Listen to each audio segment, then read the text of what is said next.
विघ्न विनायक मूर्ति की जय। यशिवो नाम रूपाभ्यां या देवी सर्वमंगला तयोः संस्मरणात् पुंसां सर्वतो जयमंगलम्। स्मृते सकलकल्याण भाजनं यत्र जायते पुरुषस्तमजं नित्यं व्रजामि शरणं हरिं। ஸ்ரீயப்பதியான பரம கருணாமூர்த்தியான பகவானுடைய அவதார லீலைகளை செஞ்சதான புண்ணியஸ்தலமாக விளங்கக்கூடிய இந்த பாரத தேசத்தில் இந்த வருஷம் மகா கும்பமேளா அப்படிங்கிற ஒரு பெரிய உற்சவம் பிரயாக்ராஜ் அப்படின்னு சொல்லக்கூடியதான பிரயாகேல கங்கையும் யமுனையும் அந்தர்வாகினியா சரஸ்வதி நதியும் கலக்கிற இடத்துல இந்த மகர மாசத்தில் வந்த பௌர்ணமியிலேருந்து ஆரம்பித்து மாக மாதத்தில் வர அமாவாசை பரியந்தம் இது நடக்கிறது. பிப்ரவரி மாதம் பரியந்தம் இது நடக்கிறது. விசேஷமான ஒரு நாட்கள். இதை இவ்வளோ விமரிசையாக கொண்டாடுறதுக்கு என்ன காரணம் அப்படின்னு சொன்னால், பொதுவாக கும்பமேளா அப்படிங்கிறது என்ன, அந்த சரித்திரம் என்ன, அது எப்படி ஏற்பட்டது அப்படிங்கிறத நாம் அறிஞ்சின்றாதான் இதோட விசேஷம் அப்படிங்கிறது நமக்கு புரியும். இதற்கு முதல் பதிவில் நான் சொல்லும்போது கும்பம் அப்படின்னா ஒன்று கூடுறது அப்படின்னு சொல்லியிருந்தேன். கும்பம்ங்கிறதுக்கு கலசம் அப்படின்னு நாம் பொதுவாக இன்றைக்கி வழக்கத்தில் புரிஞ்சுட்டாலும், கும்பம்ங்கிறதுக்கு முக்கியமான அர்த்தமே ஒன்று கூடுறது, எல்லாரும் ஒன்று கூடுறது. அது மாதிரி உலகத்தில் உள்ள அத்தனை பேரும் ஒன்று கூடின ஒரு திருவிழா ஒன்று உண்டு. 17-14 உலகத்தில் உள்ளவர்களும் ஒன்று கூடினார்கள். இப்போ நம்ம ஊர் திருவிழாவில் நாம் மட்டும் ஒன்று கூடுவோம். நம்ம க்ஷேத்திரம், இப்போ நான் திருவண்ணாமலையில் இருக்கேன், ஸ்ரீரங்கத்தில் இருக்கேன், மதுரையில் இருக்கேன் அப்படின்னு சொன்னால் அங்கே ஒரு திருவிழா நடக்கிறது. திருவண்ணாமலையில் கார்த்திகை தீபம்னா திருவண்ணாமலை சுற்றி வட்டாரத்தில் உள்ள அத்தனை ஜனங்களும் வருவார்கள், வெளியூர்லேருந்து ஜனங்கள் வருவார்கள்.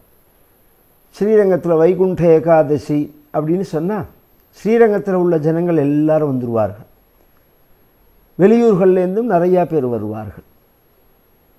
மதுரையில் சித்திரை பெருவிழா அப்படின்னு சொன்னால் மதுரை சுற்று வட்டாரத்தில் இருக்கிற அத்தனை ஊர்லேருந்தும் மக்கள் வந்துடுவார்கள், வெளியூர்லேருந்தும் வருவார்கள். இது தமிழ்நாட்டில். அந்த மாதிரி ஆந்திரத்தில் நடக்கிற திருவிழா, கர்நாடகாவில் நடக்கிற திருவிழா, இப்படி எடுத்துட்டோம்னா ஒவ்வொரு திருவிழாக்கும் அந்தந்த பிரதேசத்தில் உள்ளவர்கள் ஒன்று கூடுவார்கள். உலகத்தில் உள்ள அத்தனை மக்கள் எல்லாரும் ஒன்று கூடுற திருவிழான்னு ஏதாவது உண்டோ? ஒரு இடத்துல ஒன்று சேர்றதுன்னு இதுவரையில் ஏதாவது நடந்திருக்கோ? நடந்திருக்கான்னு கேட்டால் சந்தேகம்தான். மக்கள் அத்தனை பேரும் ஒன்று சேர்றது மட்டும் இல்லை, தேவதைகள் அப்படிங்கிறது தேவர்கள் 33 கோடி பேர்கள். அதில் பல பிரிவுகள் இருக்குது. தேவர்கள்லேயே 3 பிரிவு இருக்குது. வசுருத்ர ஆதித்யர்கள் அப்படிங்கிற பிரிவு, அஷ்டவசுக்கள், ஏகாதச ருத்ரர்கள், துவாதச ஆதித்யர்கள், 3 பேரையும் கூட்டினா 33 வரும். அதனால் 33 கோடி பேர்கள் அப்படின்னு சொல்கிறோம். அதை தவிர யக்ஷர்கள், சித்தர்கள், உரகர்கள், பதகர்கள், கிண்ணர்கள், கிம்புருஷர்கள், நாகர்கள், பித்ருக்கள், இது மாதிரி நிறையா இருக்கு. கந்தர்வர்கள், இது மாதிரி நிறையா கணங்கள் இருக்கு. அதை தவிர அசுரர்கள் 66 கோடி பேர் அசுரர்கள். இதை தவிர மகரிஷி கணங்கள், சப்த மகரிஷிகள், அதை தவிர நட்சத்திர கணங்கள், அதுக்கப்புறம் கிரகங்கள் 9 கிரகங்கள். இது மாதிரி எல்லாத்தையும் ஒன்று சேர்ந்து ஒரு இடத்துல ஒன்று சேர்ந்துருக்கா அப்படின்னா அது நடந்திருக்கு. எந்த இடம் அப்படின்னா பார்க்கடலை கடைஞ்சது. இதுதான் உலகத்திலேயே பெரும் திருவிழா கும்பம் அப்படிங்கிறது. கும்பமேளான்னா அதுதான் ஃபஸ்ட்டு. 17-14 உலகமும் பார்க்கடலை கடைஞ்சது பொழுது ஒன்று கூடினார்கள். இந்த பார்க்கடலை கடையிறது அப்படிங்கிற இந்த நிகழ்வு எதற்காக செய்யப்பட்டது அப்படின்னா, தேவர்கள் அசுரர்கள் புராணங்களில், இதிகாசங்களில், நம்மளுடைய காவியங்களில் மிகவும் பிரசித்தமாக உள்ளவர்கள். பொதுவாக அசுரர்கள் அப்படின்னு ஒரு இனம் கிடையாது. தேவர்கள் அப்படின்னு சொல்லிட்டு ஒரு இனம்னு நாம் சொல்கிறோமோ. நம்ம சாஸ்திரங்கள் என்ன சொல்கிறது, அறிவுக்கு கட்டுப்பட்டவன தேவன் அப்படின்னும், அறிவுக்கு கட்டுப்படாதவனை மனம் போன போக்கில் நடந்துக்கிறவன அசுரன் அப்படின்னு சொல்கிறது. அசுஷுன்னா புலன்கள். அந்த புலன்களில் எவன் ரமிக்கிறானோ, அந்த புலன்களுடைய இஷ்டப்படி எவன் நடக்கிறானோ அவனுக்கு அசுரன்னு பேர். இந்த அசுரர்களுக்கு குரு அப்படிங்கிறவர் சுக்கிராச்சாரியார். ஏன்னா சுக்கிராச்சாரியார் தான் சுகங்களில் முதலானதான காம சுகத்துக்கு தேவதையாக இருக்கார் அவர்.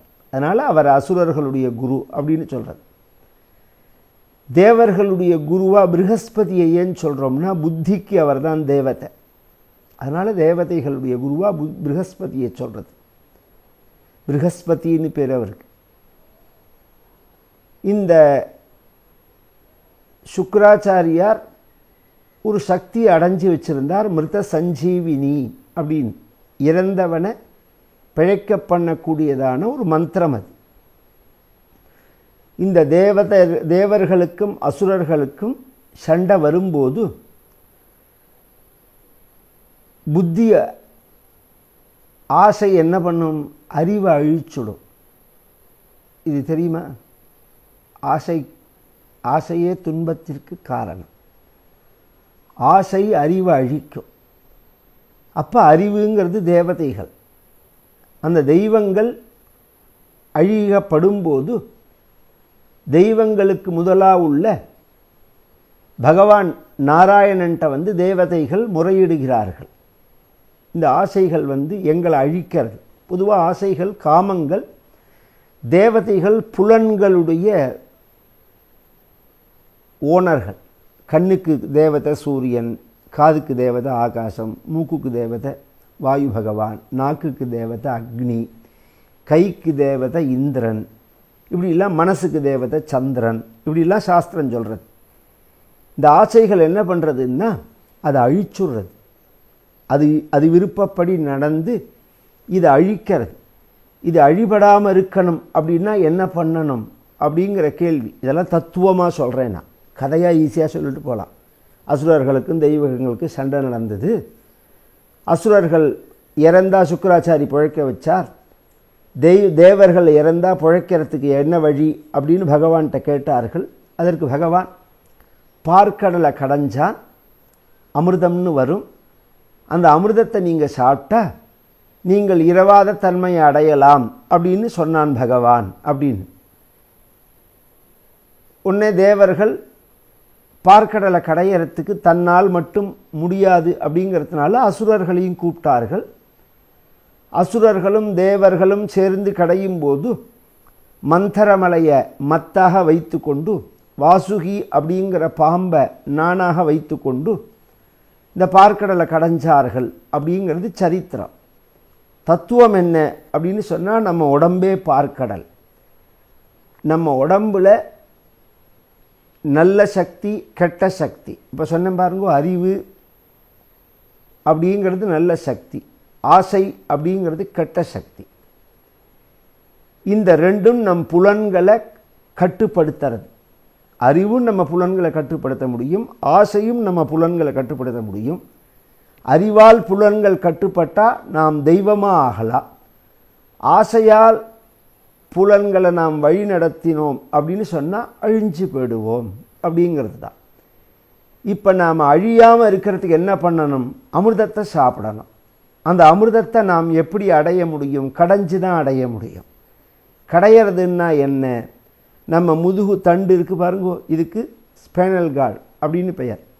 இதை சுற்றி 2 நாடி போகிறது, இட பிங்கள அப்படின்னு 2 நாடி. இந்த மூலாதாரத்தில் இருக்கக்கூடியதான அந்த சக்தியை எடுத்து இந்த இடை பிங்களைங்கிற நாடி வழியாக நாம் மேலே கொண்டு போகும்போது சுஷும்னா நாடியும் இருக்குது நடுப்பில். கடையிறதுன்னா அந்த பயிற்சி, அதை அடையும் போது நடுப்பில் 6 வகையான சக்கரங்கள் இருக்குது. மூலாதாரம், சுவாதிஷ்டானம், மணிபூரகம், அநாகதம், விசுத்தி, ஆஜ்ஞை. இதை தாண்டி மேலே தலையில் இருக்கிறதுக்கு சஹசிராரம் அப்படின்னு பேர். இந்த சக்கரத்தை அந்த சக்தி அடையும் போது, நம்மளுடைய பிராணசக்தி அடையும் போது, குண்டலினி சக்தி கீழே இருக்கிறத அடையும் போது அங்கேருந்து ஒரு திரவமானது சுரக்கும். அது ஒரு சுரப்பி இருக்குங்க. அந்த திரவம் சுரந்ததுன்னா உடம்பு அழியாத தன்மையை அடையும். இது நம்மளுடைய யோகீஸ்வரர்கள் நமக்கு சொன்னதான ஒரு உயர்ந்ததான ஒரு விஷயம். இதை நமக்கு விளக்கறதுக்கு தான் புராணங்களில் தேவர்களும் அசுரர்களும் சேர்ந்து பார்க்கடலை கடைஞ்சார்கள் அப்படின்னு நாம் சொல்கிறது. அந்த புராண கதை என்ன, அதற்கும் கும்பமேளாவுக்கும் என்ன சம்பந்தம் அப்படிங்கிறத வரும் பதிவுகளில் பார்க்கலாம். சத்குருநாத் மகாராஜ் கி ஜெய், ஆஞ்சநேய மூர்த்தி கி ஜெய்.